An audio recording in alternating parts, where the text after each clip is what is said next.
3 tips qui vont te permettre de progresser et t'améliorer en simulateur FPV. Le premier, faire des courses. Parce qu'il y a un parcours prédéfini qui t'oblige à conscientiser tes mouvements et qui t'empêche donc de simplement réagir ou éviter les obstacles.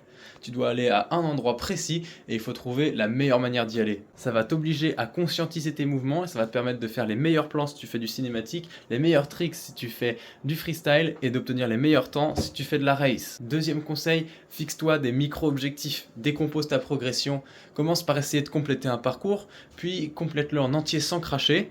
Ensuite, vise la médaille de bronze, d'argent ou d'or et ne change pas d'objectif tant que tu ne l'as pas atteint. Troisième conseil, pousse-toi au max mais ne te force pas. Au bout d'une heure ou 2 heures sur le même circuit sans pause, ça peut devenir très énervant. Et si tu es sur les nerfs, c'est que tu fatigues et que ton système d'apprentissage est surchargé. Tu as atteint la limite et le temps que tu vas passer sur le simulateur après ça ne sera quasiment pas constructif. Passe donc à autre chose, mais reviens demain sur le même objectif. Tu verras, c'est beaucoup plus facile. Et enfin bonus, équipe-toi correctement. Ça peut prendre la forme de sticks custom que tu vas pouvoir imprimer en 3D et installer sur ta manette. Ça va te permettre d'être plus précis. Ou alors tout simplement d'une véritable radio qui te permettra d'avoir directement les bonnes sensations.